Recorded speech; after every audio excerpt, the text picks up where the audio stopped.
2015 में जेरी नामक एक इंसान ने एक नया घर खरीदा। घर का पहला मालिक एक बूढ़ा इंसान था जिसकी मौत हो गई थी। इसी वजह से ये घर जेरी को काफी सस्ते में मिला था। घर खरीदने को बस 2 हफ्ते हुए थे। वो बेसमेंट में कुछ सफाई करने गया था, पर सफाई करते वक्त सीढ़ियों के नीचे उसे प्लाईवुड लगा दिखाई दिया। पर उसने प्लाईवुड तोड़ के देखा तो उसे अंदर पूरा एक कमरा दिखाई दिया जिसमें मौत का सामान था। वहाँ बंदूक से भरे बक्से थे, जिंदा गोलियां थी, कई बम थे, कई ऐसे बक्से थे जो काफी भारी थे। जेरी से वो उठाए भी नहीं जा रहे थे। कभी यूज नहीं की गई गोलियां, बम से भरा ये कमरा पड़ा था। वहाँ उसे सिक्कों से भरा एक बक्सा भी मिला और भी कई चीजें जेरी को वहाँ मिली। ये पूरा सामान मिलिट्री के लिए यूज किया जाने वाला सामान था। ऐसा लग रहा था कि ये कमरा अपने आप एक बंकर था। इस घर का मरा हुआ मालिक कौन था, उसके पास ये सामान कहाँ से आया, ये कभी भी पता नहीं चल सका। बिन बुलाए मेहमान रहता था छिपे कमरे में। ओहियो के घर में रहने वाले 2 स्टूडेंट्स को उस घर में अजीब अजीब आवाजें सुनाई देती थी। किसी के चिल्लाने की, कराहने की आवाजें। उनको ऐसा लगता था कि ये घर शापित है। पर एक दिन उन्होंने घर की छानबीन की तो पता चला कि उस घर के बेसमेंट के पीछे एक सीक्रेट रूम है जहाँ कोई रहता है। उसी जगह एक बाथरूम भी था जहाँ ये इंसान कपड़े धोया करता था। उसका नाम था जेरेमी। जेरेमी उस घर के पहले रहने वाले स्टूडेंट्स का कजिन था। घर छोड़ते वक्त उसने उसे वहाँ रहने को कहा था क्योंकि उसे रहने के लिए कोई दूसरी जगह नहीं थी। जेरेमी वहाँ रहने के बावजूद उसने घर का कोई भी सामान नहीं चुराया, पर फिर भी बाद में उसे वहाँ से निकाल दिया गया और एक बिन बुलाए मेहमान रहता था चुपके से।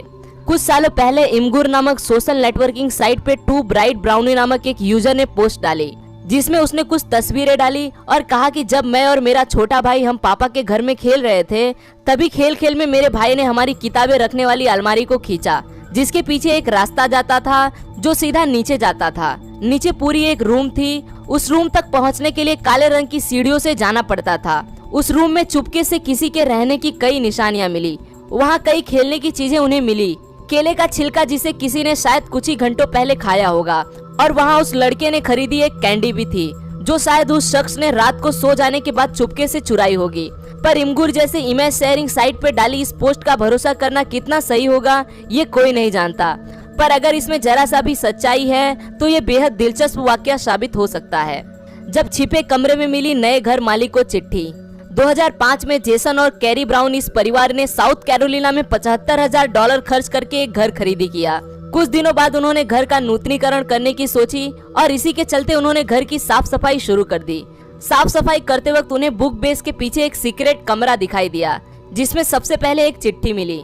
जेसन और कैरी को लगा कि उन्हें कुछ बड़ा मिलने वाला है, पर उनकी ये आशा जल्द ही निराशा में बदल गई क्योंकि उस चिट्ठी में लिखा हुआ था कि आखिरकार तुमने इसे ढूंढ ही लिया। इस घर में दीवार पर एक तरह का काला फफूंद उग जाता है जिसकी गंध बेहद ही खराब है और इसकी वजह से मेरा परिवार बार बार बीमार पड़ रहा था।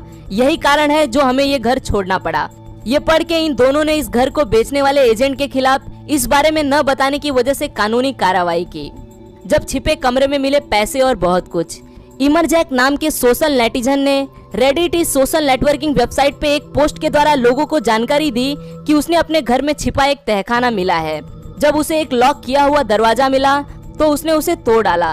तब उसे अंदर एक साउंड प्रूफ कमरा मिला जिसमें एक इलेक्ट्रिकल सॉकेट और एक ब्रीफकेस मिली जिसके अंदर घड़ियां, ज्वेलरी, एनवलप्स और कुछ पैसे मिले और कुछ टेप मिले जिसमें लिखा था no no no no no. इस टेप के अंदर क्या था वो पता नहीं चल सका, पर इमरजैक ने कहा कि पुलिस के हिसाब से इसकी मदद से इस केस के बारे में कुछ और ज्यादा इन्फॉर्मेशन मिल सकती।